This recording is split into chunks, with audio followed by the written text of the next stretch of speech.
This is Kathy Graham, and today I'm going to show you how to use Test.com, which was formerly called BlendSpace, to create a lesson. Test allows you to use other users' resources, your own resources, and resources off of Google to integrate into your own lesson. You will first need to create your own account. I created mine by signing in with my Facebook information. Here is the main page you see when you first sign in. On the left is a navigation box where you have several options. On the right of your screen are recommended resources. And in the middle of the screen are links to various articles about education. I'm going to click on the Lessons tab here, which is under my resources. Here you can see some lessons I have already created. I'm going to show you a quick way to create a new lesson. So we're going to click on the New Lesson tab. The first thing you want to do is to give your lesson a title, and the title box is up here. You just click on that and type in your title.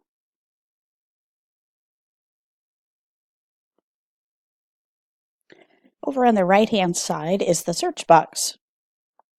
I'm going to type in elephants here. Once you've typed in your keyword, you can then choose from options over here on the right. The first tab is if you have already created some resources yourself. That will show up here. This is an option for things that you might be able to purchase or get for free. This is your YouTube button.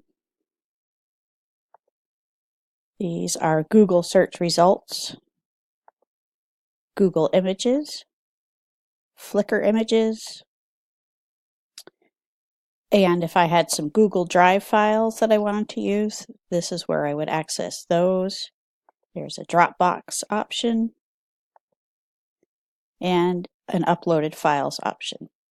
So for our lesson, I'm just going to keep it simple, and we'll use the Google search bar, search option. And I think I'm going to use this first elephant category from Wikipedia. And all you do is click on it and drag it over to your first box. So that creates the first section or segment of your lesson. Then if you want, you can go grab an image to make your lesson a little bit more interesting. So I will take this elephant. And then you just continue searching and finding things or using your own documents as you wish. There's also an option to add text. So you could click here and type in text and format it as you like. So when you're done, maybe I'll add one more picture just to give you an idea. So here would be my very short lesson. You obviously can make yours longer. If you want to preview it, you can click on play. And this will show you what your students or learners would see. So there's your Wikipedia page, first image, second image, and that's all I have, so I have no more arrows. And then you could click on here to close out.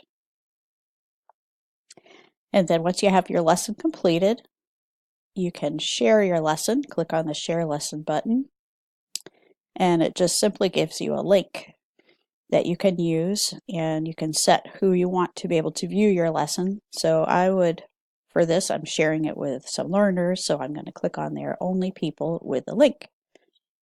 And then you click copy. And then you close out of there. So now you have your link saved, and you can copy it. You've already copied it, and then you can paste it into an email or figure out however you would like to share it. And that's it. It's a pretty simple way to make a lesson using your own information and other people's information.